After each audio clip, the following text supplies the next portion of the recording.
Hey there, it's Susan Pierce Thompson and welcome to the weekly vlog. So, as you know, I just had my birthday, and one of the days leading up to my birthday, I went to the mailbox and I found this little guy in the mailbox. Whoa, look at him. This is the Lorax. Someone sent me a Lorax.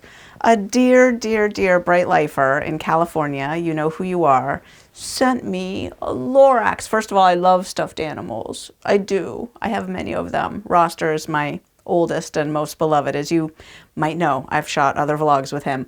But the Lorax is so special because I often say, I am the Lorax. So if you don't know, the Lorax was this little guy who would pop up in this Dr. Seuss story, pop up out of the tree trunks that were the trees that were getting cut down, the truffula trees that were getting cut down in this beautiful, idyllic paradise of an environment, and environmental destruction was happening.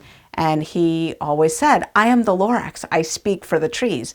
And his point was, the trees have nobody to speak for them. Nobody is speaking for the trees. I speak for the trees.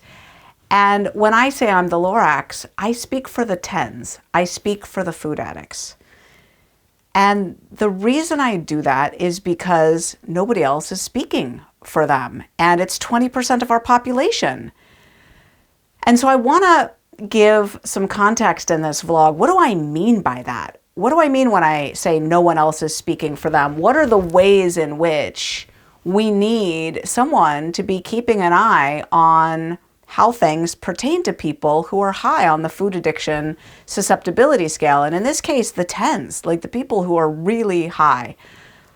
So I've thought of 4 ways that I speak for the tens. I speak for the food addicts.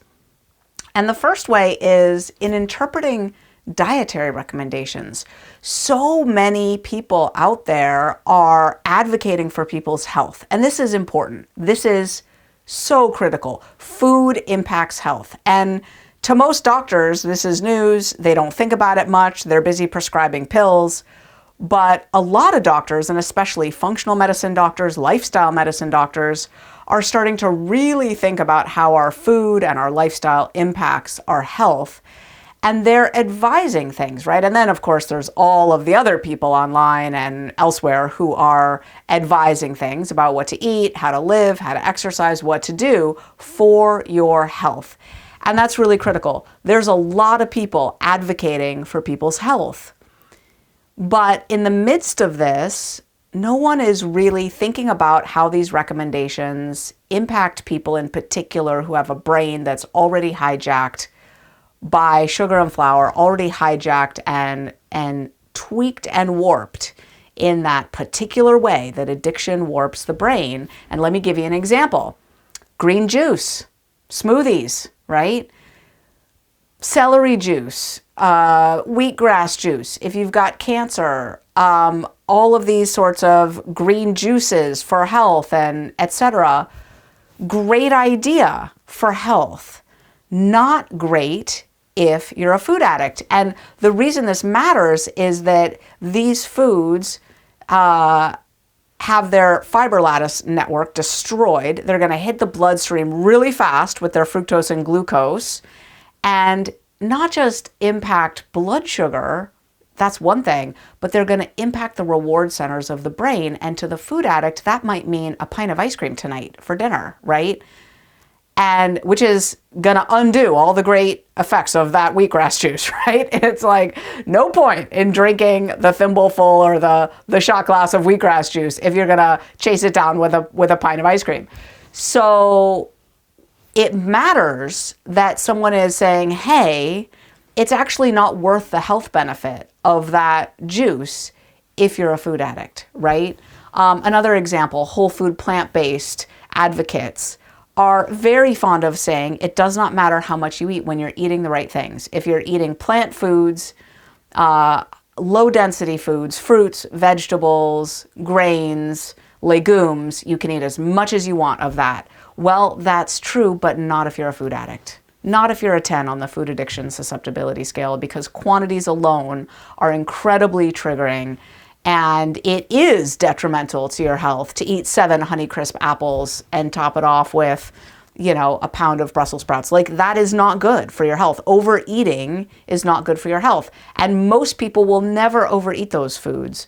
But the people that I speak for will. And we know we will overeat, even on vegetables. And so, I get people coming in all the time from the whole food plant-based community saying, I was told that I could eat as much as I wanted of all these foods. And I say, yeah, well, not for someone who has a brain like yours, right? So that's one whole class of examples, like interpreting health and dietary advice that applies really well to everybody else, but not to us. The second class of examples has to do with research that isn't done right or isn't done with us in mind. Now, let me just give you an example here. This PET scan, you've seen it from me. It's all over the internet. And I don't know if you've ever noticed that it's completely flawed and erroneous, right? It's got this word obese here. That shouldn't be obese. That should be food addicted. It's conflating and confounding food addiction and obesity. They're not the same thing, right? So they ran the study on people probably with class 3, class 4 obesity, assuming that they would have brains that would be hijacked by modern foods, and they'd be right in 56% of cases or some such, right? But not across the board. And yeah, obesity and food addiction are not the same thing at all. And so research often isn't even done with the right parameters, the right variables in mind. And as I get to know more and more people in the field, as my career advances, as general understanding of food addiction advances, this is getting corrected. But I speak for the reality that food addiction needs to be considered and considered properly, also in research. Now, here's a third example. So apropos for what's going on in the world these days, right? These GLP-1 weight loss drugs. Well, fine and great, all the things about them. And I think that for some people who have an extreme case of food addiction, these drugs could be absolutely part of the solution for them. And who's going to be watching? Who is going to be watching in particular to notice when someone went on those drugs with an extreme case of food addiction and experienced the mercy of the food chatter quieting down in their brain, and then they stayed on those drugs for a year or 2 years. Now, that's about the average that people stay on those drugs for. 13 months, actually, for diabetics is the average. And then they need to get off them, maybe for the side effects that they're no longer willing to tolerate, maybe because of the cost that they can no longer afford for whatever reason. They decide to get off of them. What's going to happen to their brain now? Those GLP-1 receptors are all through the brain, all through the reward structures of the brain, the mesolimbic, addictive reward pathways. And now, are their cravings going to spike up to levels that they've never experienced before because they experienced some kind of downregulation while they were on those drugs? Are their cravings going to be lighter than they ever were before, indicating that some period of time on those drugs was healing in some kind of way, meaning that maybe a lot of people who have food addiction should consider a year on those drugs, right? Are their cravings going to go right back to the same levels? Okay, shoot, back to where we started, right? Who's going to be watching that? I am. I am the Lorax. I speak for the 10s. I speak for the food addicts. I am watching. That is what I care about. What happens to your brain? Not their brain. Lots of brains are different than ours, but what happens to brains like ours who go on those drugs and then come off? I am watching for that. And then finally, in our community, in our beloved Bright Line Eating community, in these vlogs, in my books, I slant things, I tilt things, I have a bias toward protecting and educating the brains, the people who have the brains, who are highly susceptible to the pull of those addictive foods. Why? Because they need the protecting, they need the educating. They're the ones that nobody's looking out for, right? And so my books, my materials are slanted in that way. And what that means is if you're not a 10, if you're a 6 on the scale, you need to interpret my materials accordingly. You know by now that I'm biased in that way. That's what I'm speaking to, right? And so you're going to need to factor that in, right? I'm not always speaking directly to you. And when I am, I usually flag it, right? I'll say, this is a vlog for the 7s or whatever, right?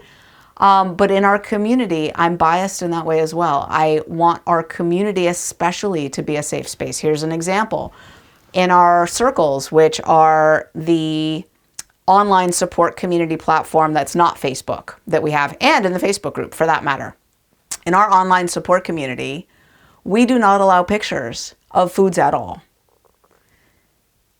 And we have a special place for recipes and pictures of Bright Line Eating compliant foods, and nowhere in our community can you post any pictures of non-Bright Line Eating compliant foods. That includes memes that are funny, that everyone would laugh at, but if they've got a picture of that food, we don't allow it in there, right? So yeah, those are some examples of how I'm biased. And I've taken on the mantle of, acting like I'm the Lorax. And I speak for the 10s. I speak for the food addicts. It's a job. Somebody's got to do it. Thank you so much for that precious stuffy, that beloved, beautiful stuffed animal. I haven't decided yet if I'm going to keep it in my office or in my bedroom, but in one of those two places, it will have a place of honor. I so appreciate it. And thank you for spurring this vlog so that I could talk a little bit about what I mean when I say that I'm the Lorax. That's the weekly vlog. I'll see you next week.